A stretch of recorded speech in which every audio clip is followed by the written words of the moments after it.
Bareilly police को सनसनीखेज मामले में मिली बड़ी कामयाबी। पुलिस ने साइको किलर को किया गिरफ्तार। महिलाओं की साड़ी दुपट्टे से गला घोंटकर करता था हत्या। खुलासे के लिए 22 टीमों का गठन किया गया। 25 किलोमीटर एरिया में 1500 सीसीटीवी फुटेज खंगाले गए। बरेली जिले में 600 नए सीसीटीवी कैमरे लगाए गए। महाराष्ट्र भेजकर सीरियल किलर को लेकर स्टडी की गई। साइको किलर कुलदीप ने 6 घटनाओं को कबूला। 9 महिलाओं के मर्डर के बाद से पुलिस तलाश में थी। कुलदीप के बचपने में ही मां की मौत हो गई थी। सौतेली मां के व्यवहार से महिलाओं के प्रति हुआ मानसिक रोष। शाही थाना क्षेत्र के बुझिया माइनर से हुई गिरफ्तारी। सीरियल किलर को गिरफ्तार किया है। किस तरह से घटनाओं को अंजाम देता था, कितनी घटनाएं इसने की है? जैसा कि आप सभी अवगत हैं कि वर्ष 2023 और इस वर्ष जुलाई 2024 में थाना शीशगढ़ और थाना शाही अंतर्गत कुल 6 महिलाओं की हत्याओं के केसेस दर्ज थे 302 आईपीसी के अंतर्गत, जिनका अनावरण नहीं हुआ था। हम लोगों ने इसके लिए, इनके अनावरण के लिए एक टीम गठित की थी और उस टीम को एक ऑपरेशन तलाश का टारगेट दिया गया था, जिसमें हम लोगों को पकड़ना था उस व्यक्ति को या उन व्यक्तियों को जिनके द्वारा ये घटनाएं कारित की गई हैं। हम लोगों ने आज इन घटनाओं का अनावरण करते हुए अभियुक्त को गिरफ्तार किया है।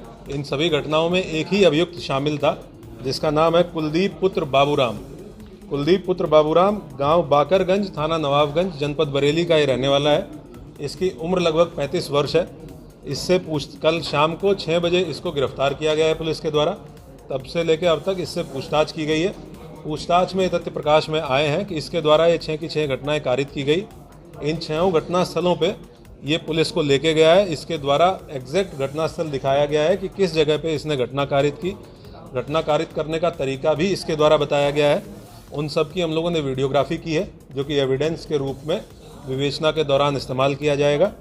इसका जो पारिवारिक बैकग्राउंड है वो ये पता चला है कि इसके पिताजी की 2 शादियाँ हुई थी और जो इसकी सगी माँ थी उनके साथ इसके पिताजी के द्वारा मारपीट की जाती थी। कुछ समय ऐसा था जब इसकी सगी माँ और सौतेली माँ दोनों उसी घर में रहती थी।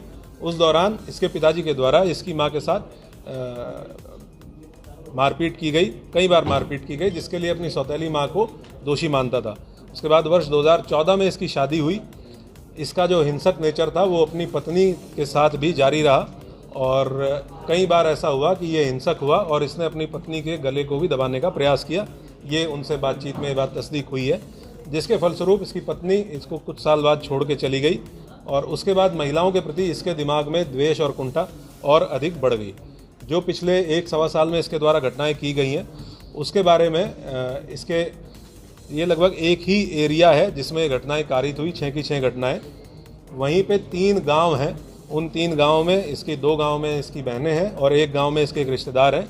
ये उन 3 में से किसी एक गाँव में अपना ठिकाना ढूंढता था और उसके बाद क्योंकि वहाँ लोकल रहने वाला है, वहाँ का एरिया बहुत अच्छे से जानता है, तो दिन में ये पगडंडियों के रास्ते, चक्रोड़ के रास्ते खेत घूमता था और ऐसा स्थान चिन्हित करके ये देखता बेसिकली ये था कि किस खेत में अकेली महिला है जो काम कर रही हैं, क्योंकि दिन में महिलाएं अक्सर जाती हैं चारा काटने के लिए या खेत में काम करने के लिए, और ऐसी महिलाओं को टारगेट करके ये उनके पास पहुंचता था। या अगर इसको कहीं पगडंडी पे रास्ते पे महिला मिली तो ये महिलाओं से बातचीत करने में बहुत सहज तरीके से बातचीत करता है।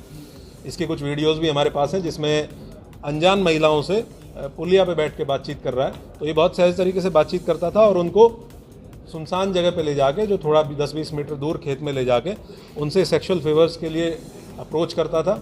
जैसे ही महिला ने विरोध किया या महिला ने मना किया तो ये तत्काल बहुत एग्रेसिव हो जाता है, हाइपर एग्रेसिव हो जाता है और इसके द्वारा उनका गला दबाते हुए और उनकी साड़ी के पल्लू से, और एक केस में जिसमें महिला ने सूट सलवार पहन रखा था, उसमें उनकी चुनरी को इस्तेमाल करते हुए उनका गला दबाते हुए बाईं तरफ गांठ इसके द्वारा मारी गई। इस तरीके से इसके द्वारा ये घटनाएं कारित की गई।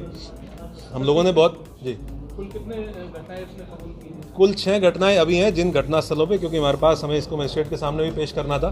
कुल 6 घटनाएं हैं जिसके बारे में हम इसको घटनास्थल पे ले जाके हमने तस्दीक कर लिया है कि ये घटना इसने कहाँ पे की, किस तरीके से की, कब की। एक और चीज़ सामने आई है कि ये हर घटनास्थल से एक ट्रॉफी के रूप में, जो कि इस तरह के अपराधियों का एक की फीचर देखा गया है, कुछ ना कुछ लेके जाता था। और उसमें 2 केसेस में जो हसिया महिला के पास थी, महिला ने जब विरोध किया तो उसी हसिया को ये लेके गया, वो दोनों बरामद कर ली गई हैं। एक केस में ये एक ब्लाउज़ का टुकड़ा और लिपस्टिक और बिंदी ये लेके गया, वो भी इसने जहाँ पे उसको ये रखता था वो बरामद कर लिया गया है। एक आधार कार्ड भी बरामद किया गया है। अभी हम लोग इससे और विस्तृत पूछताछ करेंगे। 3 और घटनाएं हैं जो सिमिलर मॉडस ऑपरेंडी के साथ हुई हैं, जिसमें पूर्व में जो वर्कआउट हो चुकी हैं, जिनमें कुछ लोग जेल गए थे, उसके बारे में इसको रिमांड पे लेके, पीसीआर पुलिस कस्टडी रिमांड पे लेके, क्योंकि जिस तरह का इसका मॉडस ऑपरेंडी है, हम लोगों को बहुत विस्तृत रूप से इससे पूछताछ करने की आवश्यकता है। तो हम पीसीआर पे रिक्वेस्ट करके और तब इससे और डीपली पूछताछ की जाएगी और घटनास्थलों पे भी इसको लेके जाएंगे।